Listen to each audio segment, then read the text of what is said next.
Hi again, welcome back.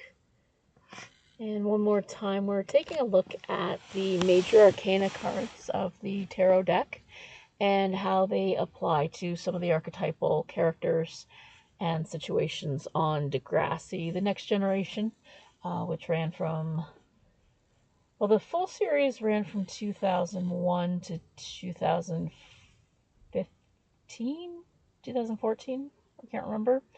And then it was revived as Degrassi the Next Class. And somewhere along there, it was renamed Degrassi instead of Degrassi the Next Generation. So, yes, it has a very long and storied history. And part of the reason that it could run so long was that the characters were archetypal. So they could be used again and again and recognizable, but they could still write them and flesh them out into different people. Um, All right, so we're almost finished if you want to just bear with me here. The next card in the tarot spread, the tarot deck, and the next card on our journey is the Star. The star in the tarot spread represents hope and optimism, this idea of the light at the end of the tunnel. Reversed, it's the feeling of despair when you're about to give up. And I chose Jimmy's art to represent the star.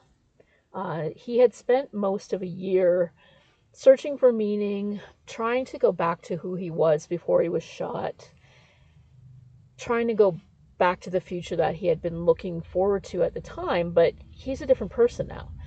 In this episode, Jimmy's father is pushing him towards playing wheelchair basketball, but Jimmy finds he's far more interested in art.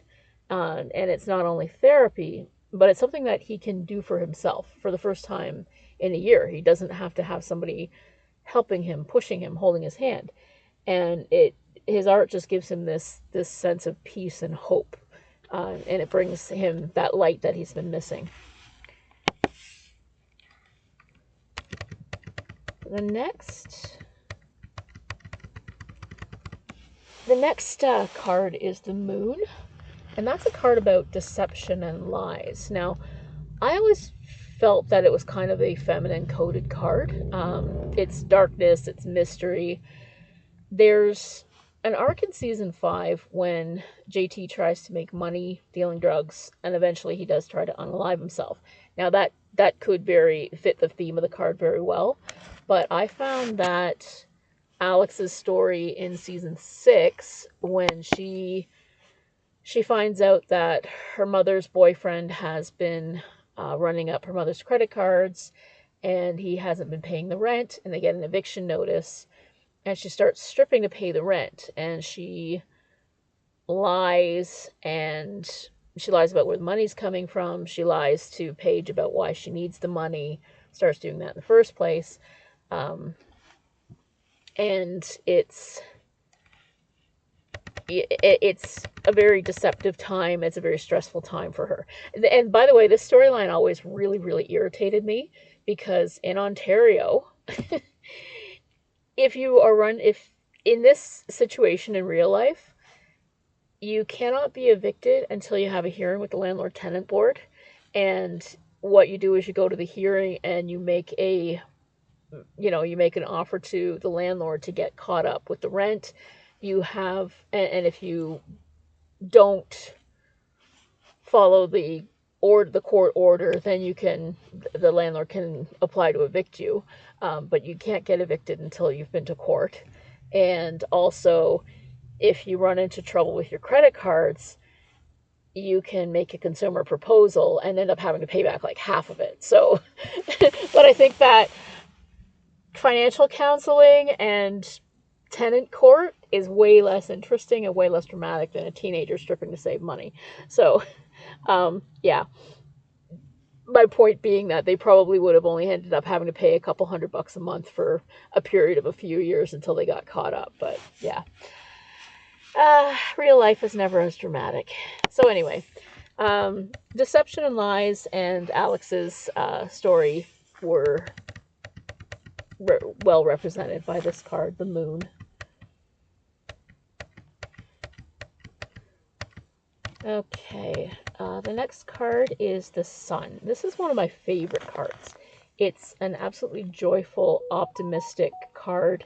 It represents springtime, optimism, um, new beginnings, and it's such a moment of joy, especially when compared to some of the darker cards that we've been through at this stage in the deck. And I chose the moment when Craig wins the showcase. It sets him off on a new journey. It took, throughout the course of this episode, it takes a lot of deciding back and forth for him to get to this point, because he's not just winning a contest, he's taking a new step without his friends. This episode is also the birth of Liberty's baby, and the sun is always represented, or is often represented, by babies and children. And it's a bittersweet scene because she gets to hold her son for the first and last time, and she knows she's giving him a better life, but it still really hurts. But there is still that optimism that this boy is going to have a good life with his adoptive parents. Okay. The next card is Judgment. Now, this is about life-altering choices and the end of one journey and the beginning of another. Now, unlike the Death card, which is about natural endings, the Judgment card requires thought and choice on behalf of the seeker. And through season 6 and 7, we saw a lot of the ending of story arcs. The characters move on to the next step of their lives. So there are lots of examples I could have used here. But I think that Sean enlisting in the military and having been through such a journey of really trying to turn his life around, he's always been in trouble with the law. He goes with the guidance from Snake. He becomes a better man, and now he's ready to set out on the path to get the training that he needs to eventually open his own custom car business. And the card stands for self-doubt and missed opportunity, which does represent the choices that he kind of goes back and forth on, fighting with Emma, wondering what might happen. But once he finally makes up his mind on what he wants to do, he's been seeking structure since he was 12, and this is the right choice for him, is to join the military.